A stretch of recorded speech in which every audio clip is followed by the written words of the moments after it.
ఈ పార్ట్లో ఉన్న మజిల్స్ని ట్రైన్ చేయాలంటే 2 మూమెంట్ ప్యాటర్న్స్ ఉంటాయి. ఒకటి వ్రిస్ట్ ఫ్లెక్షన్. వ్రిస్ట్ ఫ్లెక్షన్ అంటే మీ వ్రిస్ట్ని ఈ ఫ్రంట్ సైడ్కి మీరు అగ్రీ చేసినా చేయకపోయినా ఇది మాత్రం నిజం. మనకు ఒక వెల్ డెవలప్డ్ మస్క్యులర్ ఫోరామ్స్ ఉండడం వల్ల మన ఫిజిక్కి ఒక ఎస్థెటిక్ లుక్ వస్తుంది. మన షర్ట్స్ వేసుకున్న టీ షర్ట్స్ వేసుకున్న బయటికి కనిపించేది ఫోరామ్స్ ఒక్కటే. సో మనకు ఒక మంచి మస్క్యులర్ ఫోరామ్స్ ఉంటే మన పైన జనాలకున్న పర్స్పెక్టివ్ మారిపోతుంది. సో ఈ వీడియోలో ఇలా సన్నగున్న ఫోరామ్స్ని ఇలా మస్క్యులర్గా బిల్డ్ చేసుకోవడానికి ఏ వేరియేషన్స్ ఏలో చెప్తాను. అండ్ లాస్ట్లీ నా సైడ్ నుంచి ఒక 3 టిప్స్ ఇస్తాను. మీకు అది చాలా యూస్ఫుల్ అవుతుంది.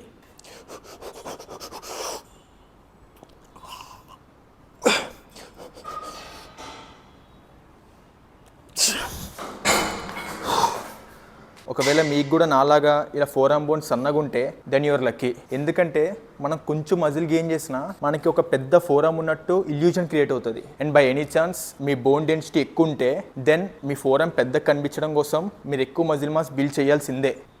5 4 మన ఫోరంలో అప్రాక్సిమేట్లీ 20 మజిల్స్ ఉంటాయి. ఇన్ డెప్త్ మాట్లాడితే ఇది చాలా కాంప్లెక్స్ టాపిక్ అయిపోతుంది. సో సింపుల్గా పెరిఫెరల్గా చెప్పేస్తా. మన ఫోరం 2 పార్ట్స్, ఒకటి యాంటీరియర్, ఇంకోటి పాస్టీరియర్. యాంటీరియర్ పార్ట్ అంటే ఈ ఫ్రంట్ సైడ్ పార్ట్. ఈ పార్ట్లో ఉన్న మజిల్స్ని ట్రైన్ చేయాలంటే 2 మూమెంట్ ప్యాటర్న్స్ ఉంటాయి. ఒకటి వ్రిస్ట్ ఫ్లెక్షన్. వ్రిస్ట్ ఫ్లెక్షన్ అంటే మీ వ్రిస్ట్ని ఈ ఫ్రంట్ సైడ్కి తీసుకుని రావాలి. ఇది వ్రిస్ట్ ఫ్లెక్షన్. ఈ మూమెంట్ ప్యాటర్న్ ఉన్న వేరియేషన్స్ చాలా ఉన్నాయి. మీరు డంబుల్స్తో ఫోరం కర్ల్స్ చేయొచ్చు, లేకపోతే ఫోరం మిషన్స్ ఉంటాయి దాంతో చేయొచ్చు, లేకపోతే కేబుల్స్తో కూడా చేయొచ్చు. నేను మాత్రం ఫోరామ్స్ని కేబుల్స్ మీద ట్రైన్ చేస్తా. దీనికి 2 రీజన్స్ ఉన్నాయి. ఫస్ట్ రీజన్, డంబుల్స్ ఇంకా బార్బుల్స్తో పోలిస్తే కేబుల్స్లో రెసిస్టెన్స్ ఎక్కువ ఉంటుంది. అండ్ సెకండ్ రీజన్, నాకు కేబుల్స్ మీద మంచి మైండ్ మజిల్ కనెక్షన్ ఉంది. మీరు కూడా డెఫినెట్గా నేను చేసినట్టు కేబుల్స్ మీద చేయాలని రూల్ లేదు. మీరు ఏ వేరియేషన్ అయినా పిక్ చేసుకోండి, బట్ మూమెంట్ ప్యాటర్న్ గుర్తుపెట్టుకోండి. Wrist flexion.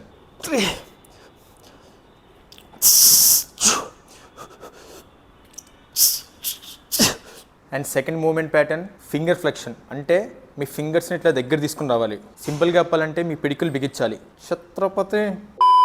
మీరు ఏ ఆబ్జెక్ట్ని గ్రిప్ చేసినా ఈ ఫింగర్ ఫ్లెక్షన్ కేటగిరీలోకే వస్తుంది. సో అందుకే మీరు అబ్జర్వ్ చేస్తే మన పుల్లింగ్ వేరియేషన్స్లో మన ఫోర్ ఆర్మ్స్ కూడా యాక్టివేట్ అవుతాయి. ఈ ఫింగర్ ఫ్లెక్షన్ వేరియేషన్స్లో నా ఫేవరెట్ మాత్రం ఫార్మర్ వాక్స్. నేను పర్సనల్గా సపరేట్గా ఫంక్షనల్ ట్రైనింగ్ చెయ్య. సో అందుకే నా ఆర్మ్ డే లాస్ట్లో ఫార్మర్ వాక్స్ చేస్తాను. దీనివల్ల నా గ్రిప్ స్ట్రెంత్ పెరుగుతుంది. At the same time pulling మూమెంట్స్లో కూడా నాకు కొంచెం బెనిఫిట్గా ఉంటుంది. మీరు కూడా నేను చేసినట్టు ఫార్మర్ వాక్స్ చేయొచ్చు, లేకపోతే మీరు డెడ్ హ్యాంగింగ్స్ చేయొచ్చు. ఒకవేళ మీరు 2 వేరియేషన్స్ చేయలేకపోతే సింపుల్గా హోమ్ వర్కౌట్స్లో హ్యాండ్ గ్రిప్పర్ ఉంటుంది. ఇది కూడా ఫింగర్ ఫ్లెక్షన్ కేటగిరీలోకి వస్తుంది. అండ్ ఇచ్చేయడం వల్ల కూడా మన ఫోరం యాంటీరియర్ పార్ట్ ట్రైన్ అవుతుంది.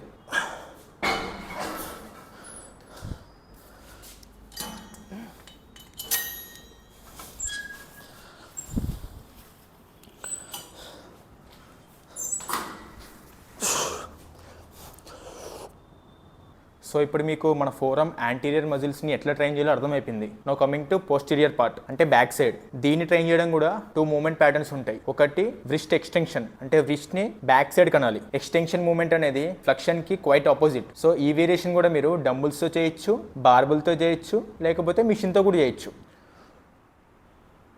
అండ్ నా last movement pattern fingers extension. ఇది ఫింగర్ ఫ్లెక్షన్కి ఆపోజిట్. మీరు ఫింగర్స్ని దగ్గర తీసుకుని వచ్చి వెనక్కి ఇట్లా దూరం కనాలి. నార్మల్గా అయితే ఈ మూమెంట్ ప్యాటర్న్ పైన వేరియేషన్స్ చాలా తక్కువ ఉన్నాయి. అది కూడా జిమ్లో అయితే ఆల్మోస్ట్ నన్ అని చెప్పాలి. ఒకవేళ మీరు దీన్ని హోమ్ వర్కౌట్స్లో ఇంక్లూడ్ చేసుకోవాలనుకుంటే ఆన్లైన్లో కొన్ని ఫింగర్ ఎక్స్టెన్షన్ బ్యాండ్స్ దొరుకుతాయి. మీరు దాంతో కూడా చేసుకోవచ్చు.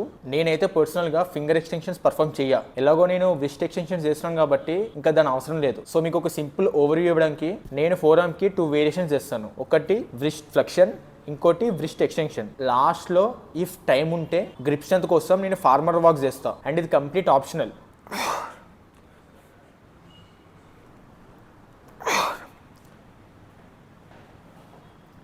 మీరు బైసిప్కల్స్ రాడ్తో లేకపోతే బార్బుల్తో చేయడం కంటే డంబుల్స్తో చేయడం వల్ల ఒక అడ్వాంటేజ్ ఉంటుంది. మీరు ఎప్పుడైతే బార్బుల్తో బైసిప్కల్స్ చేస్తారో ఒక ఫిక్స్డ్ పాత్లో మీరు బైసిప్కల్స్ చేస్తున్నారు. దీనివల్ల మెజారిటీ ఆఫ్ ద పీపుల్కి ఎల్బోలో పెయిన్ ఉంటుంది అండ్ టింగ్లింగ్ సెన్సేషన్ కూడా ఉంటుంది, ఇంక్లూడింగ్ మీ. నేను కేబుల్స్ మీద బైసిప్కల్స్ చేయకపోవడానికి రీజన్ కూడా ఇదే. సో మీరు దీన్ని రెక్టిఫై చేయడానికి సేమ్ బైసిప్కల్స్ డంబుల్తో చేయొచ్చు. ఎందుకంటే మీ ఆర్మ్స్ ఎలా అయితే వెళ్తుందో మీరు డంబుల్స్ కూడా అలానే తీసుకెళ్ళచ్చు.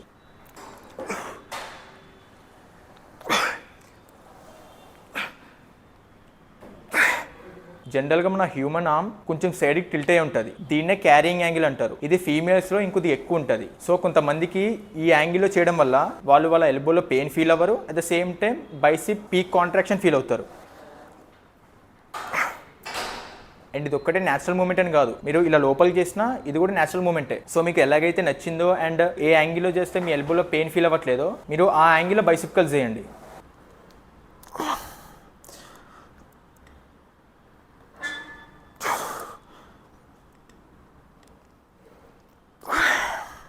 వీడియో స్టార్టింగ్లో ఒక 3 టిప్స్ చెప్తున్నాను కదా.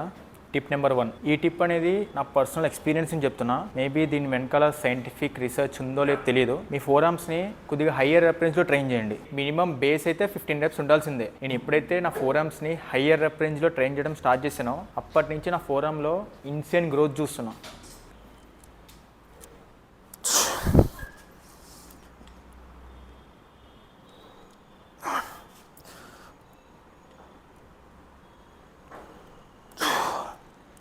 టిప్ నెంబర్ 2, మీ పుల్ డే రోజు లేకపోతే బ్యాక్ డే రోజు స్ట్రాప్స్ యూజ్ చేయకండి. నేను ఇంతకుముందు ఎప్పుడు బ్యాక్ డే ఉన్నా స్ట్రాప్స్ లేకుండా అసలు పుల్ డౌన్స్ చేసే ఉన్నే కాదు. బట్ దానివల్ల నా గ్రిప్ స్ట్రెంత్ తగ్గిపోయింది. అట్ ద సేమ్ టైం నా ఫోర్ ఆర్మ్స్ కూడా చాలా వీక్గా ఉండేది. ఎప్పుడైతే నేను స్ట్రాప్స్ వాడడం ఆపేసానో ఇనిషియల్గా నా బ్యాక్ ట్రైనింగ్లో కొద్దిగా ప్రాబ్లం ఫేస్ చేశాను, ఎందుకంటే నా ఫోర్ ఆర్మ్స్ గివ్ అప్ ఇచ్చేసేది. But over a period of time ఎప్పుడైతే నా ఫోర్ ఆర్మ్ స్ట్రాంగ్ అయిందో అప్పటి నుంచి నా బ్యాక్లో డెవలప్మెంట్ చూస్తున్నాను and at the same time grip strength కూడా పెరిగింది.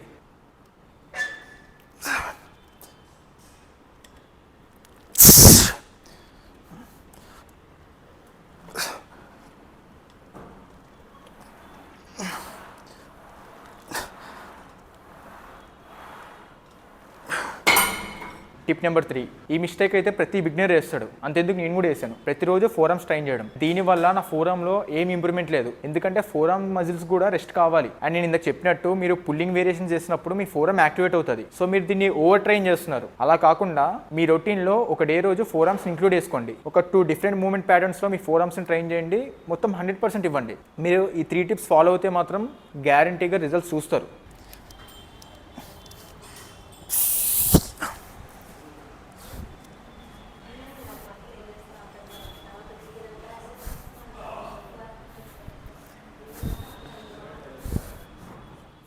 లాంగ్ ఫార్మాట్ వీడియో తీసి చాలా రోజులైంది కదా, సో అందుకే కొన్ని quick life updates. Firstly winter కాబట్టి స్విమ్మింగ్ క్లోజ్ చేస్తారు. సో నేను స్విమ్మింగ్ ప్లేస్ లో యోగాకి వెళ్తున్నా. అండ్ ట్రస్ట్ మీ, యోగా మనం అనుకున్నంత ఈజీ కాదు. నాకు స్టార్టింగ్ లో యోగా అయితే చాలా ఛాలెంజింగ్ ఉండే, బట్ ప్రెసెంట్ అయితే నాకు యోగా వల్ల బోత్ మెంటల్లీ అండ్ ఫిజికల్లీ చాలా బెనిఫిట్ అవుతుంది. అండ్ సెకండ్ అప్డేట్, నేను లాస్ట్ వీక్ నుంచి బాడీ రీకంపోజిషన్ స్టార్ట్ చేశాను. యాక్చువల్ గా ఈ బాడీ రీకంప్ అనేది నా ప్లాన్ లో లేకుండే. మీకు నా వీడియోలో చెప్పినట్టే లీన్ బల్కింగ్ చేసుకుంటా వెళ్ళి ఎప్పుడైతే ఫ్యాట్ పుట్ ఆన్ అవుతానో ఆ ఫ్యాట్ ని కట్ చేయడం కోసం ఒక మినీ కట్ చేసి మళ్ళీ లీన్ బల్క్ చేద్దామని అనుకున్నా. బట్ ఈ రీకామ్ చేయడానికి ఒక స్టోరీ ఉంది. నేను ఫ్యూ మంత్స్ బ్యాక్ నుంచి ఆన్లైన్ కోచింగ్ ఇస్తున్నా and there is a guy named Harshit. తనకి ఎట్లా అంటే స్కిన్నీ ఫ్యాట్, మేజర్ ఫ్యాట్ మొత్తం అబ్డామినల్ ఏరియాలోనే స్టోర్ అయి ఉంది. ఇప్పుడు తను కట్ చేస్తే మరీ లీన్ గా కనిపిస్తాడు, లేదు ఎంత నీట్ గా బల్క్ చేసినా కొంచెం ఫ్యాట్ అనేది పుట్ ఆన్ అవుతాం, అది ఇన్ఎవిటబుల్. మళ్ళీ ఆ అబ్డామినల్ ఏరియా ఇంకొంచెం ఎక్కువ అయిపోతుంది. సో అందుకే ఈ సినారియోలో బాడీ రీకాంప్ అనేది one and only option. But నా బ్యాక్ ఆఫ్ మైండ్ అది వర్క్ అవుతుందో లేదో డౌట్ ఉండే, ఎందుకంటే హర్షిత్ తన ఫిట్నెస్ జర్నీ స్టార్ట్ చేసింది 2020లో. It's been 4 years.